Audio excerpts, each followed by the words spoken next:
Hey, what's going on, guys? This is Derek Ludwig.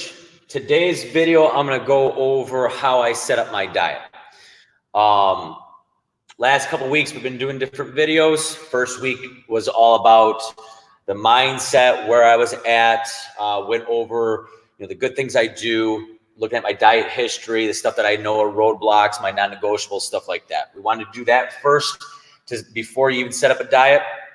Last week was all about alcohol, mostly because it was happening that weekend. And if any of you are following me with the journey on Facebook Lives and the stories and on Instagram, you saw that my weight skyrocketed and then came right back down. And then the last couple of days, I sort of plateaued. All right. So today's is going to be about what I do in a day-to-day basis. All right. Now, caveat on this is just like what I talked about at the beginning of this whole process is there's never one specific plan that's going to be perfect for you. It really depends on where you are starting from. All right. So if you've never tracked before or anything like that, or you have no idea what macros are, honestly, just paying attention to what you're doing is really going to be beneficial. And really taking a look at what you typically eat. Again, myself, it's the snacking. It takes me about a couple weeks just to get my shit together with the snacking. All right. Some people, it's a little bit different. Some people don't know what a protein is.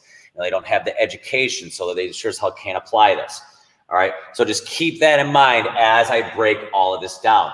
And then at the end of this, I'm going to explain really how I don't go about this 100%. You'll see a lot of different ranges or stuff like that, just because I don't do everything with this. Okay. But this is the baseline of how I set up my specific diet.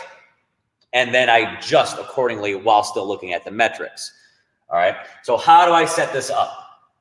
First things first, we have to go over the calories. And again, as I sort of explain some of this, I'm going to have different documents in our membership portal as well to sort of, so you have this written out as well. But a whole bunch of different ways to go about doing this. Again, different macro calculators, stuff like that.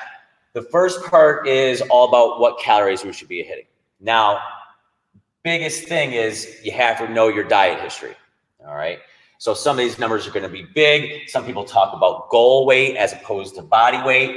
Some people have different macro calculators. They have different percentages, all that stuff. In reality, the best way to go about doing this is to track. All right. If you've never done this before, try to be honest with yourselves for about a week, see where you're at. If you're really, really low and the calculators put you really, really high, you're going to need to do a little bit different. You're technically not ready to lose weight yet. Okay. If you're super, super high and your weight is fluctuating like that, well, then we can sort of start dieting. Okay. That is going to be for a later video on different diet phases and stuff like that. But the easiest way is to actually, not the easiest, the most beneficial way is to actually track where are you coming from. Me, I don't really diet that much, so my calories are really, really high. Most people nowadays live in a diet world, especially women. Okay, they're chronic dieters. They live on like 1,200 calories because they've been going really, really hard. All right. So easiest way is to track. Myself, I am going to do this. And again, I've done this multiple times, so I generally know where my body is at and how it reacts to dieting. But basically, body weight times 13 to 15 gets us our maintenance. Right? You can easily do body weight times 10 to 12 as well. It really depends on the activity level, how much weight we have to lose, stuff like that. All right. For me, I don't have a whole bunch to lose. I'm relatively active. I work out every single day, get my steps, stuff like that. So a lot of times I will end up doing that 15 mark. All right. And then in order to go into a diet, I'm going to be at that minus 500. I could also have taken some of these as well, times it by 12. All right. That's going to get me from 160 times 15, 2,400 calories. That's technically my maintenance. I know that that's pretty close just because I've done this before, and that's where my body pretty much maintains. Okay, I've actually physically done this part and tracked, and that's where I'm at. Right. Minus 500, I'm going to be at that 1,900 calorie range. It's not going to be specific, but that's where I generally am at. And again, I've done this before. I know I haven't, like, my metabolism's not really like going crazy or anything like that. And so I know that I'm around that anyway. All right. And that's where I've seen success before. All right. At the tail end of my last diet, I was around that 1,500, 1,700 calorie marker. All right. And so that's where I ended. Okay. It's not where I stayed. You have to realize that. All right. So I got my calories. And again, if I've never done this before, or I track and I'm at 1,200 calories, jumping up to this higher number really, really fast, generally not going to be beneficial to you. All right. That's a different story altogether. It's going to be a reverse diet. All right. Protein is the next one. After calories, protein is by far the most important. We want to be around 0.8 to 1.2 times your body weight. Again, a lot of other ones, like a lot of different ones, it's going to end up being, 1 gram is usually the general one. If we have a bunch of weight to lose, 0.8 is probably going to be where we want to be. Again, that's going to put you, if you're, above 200, around that 160 mark, stuff like that. And that's generally a good idea, without even measuring, lean body mass and stuff like that. That's generally where we want to be. All right. For me, I'm not that big, and I want to maintain as much muscle as humanly possible. So I'm going to be around that 1 gram to like 1.2. So that's going to put me in, I like to have a lot of protein. So that's going to put me in around the 160, 170 to like 190 range, give or take. And again, that's massive, give or take. I would never dip below 160, which is 1 gram per body weight. Okay. As long as I'm not having like 100 grams or something like that, you're generally going to be okay. All right. With all of this, the most important thing are these two. Okay. If I get my protein and I stay underneath my calories, and again, even if you're not tracking a whole lot, if you pay attention to your weight and you know you're consistent and you're, around this region and you're getting results, awesome. Keep on going.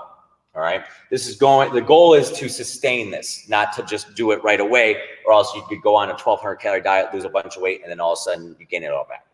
All right. So these two are by far the most important. After that, fats.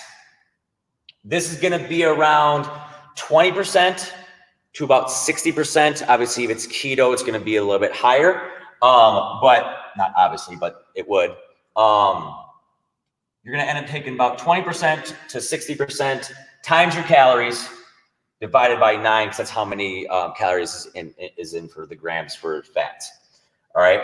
I generally am around that 30% mark. Most people you'll find are, but that gets me around 50 to 60 grams. And again, in reality, I'd probably do about 40 to 60. It really depends, but it's a range. And I'll sort of explain why it's a range in a little bit. All right. Next is carbs. This is going to be the rest of your calories. All right. If I have all this, now it's just the rest of your calories. All right. So I would times this by 9, times protein by 4, add them all up, minus 1,900. And now all of a sudden I get my carbs, the last one. All right. So with this, one of the biggest things is that it is a range. Okay. That's going to be the biggest thing. Major reason is a lot of times I'll give this to where it's 40% protein, 30%, 30%. As long as I hit these two will fluctuate. You'll see it in my food logs as I go on. But basically, the the alterations. This might be 28%. This might be 32. Stuff like that. This might be a lower. Some of this might be a little bit higher. So you'll have different ranges. You're not going to be set in stone exactly what you usually get. And so that's going to be the biggest thing. All right. Know that it is going to be adjusting. All right. This is usually how I set this up. This is what usually works for me. And you'll notice in my food logs as I start posting them that it's going to be very, very adjusting. All right. Some of the stuff's going to be great. Some of the stuff's not going to be so great. In a later video, I'll sort of explain how to go about this.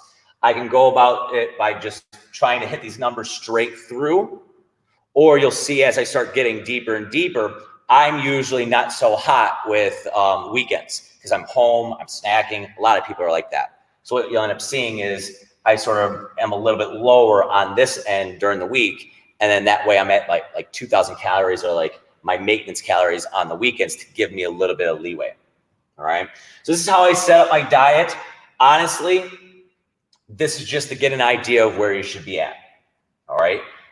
Just to have a good idea. Again, if you're in the lower section and you need to go a little bit higher, again, it's a whole lot of different story. If you are one of those, once you start doing this, make sure you comment, make sure you post to ask some of those questions. If one of the biggest things as well would be that if you are going back and forth a little bit, all right, if you don't think you're consistent, I would look at your snacking or look at the fats. If you haven't tracked before, I would track.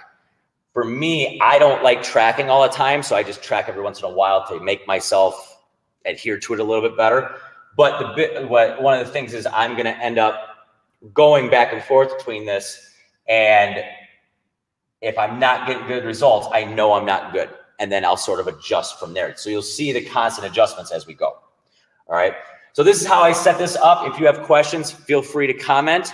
If you have your own numbers and you have questions about where you should be at, feel free to comment. Any type of reaction to this or questions, again, feel free to post, and I will get to your guys' questions as soon as humanly possible.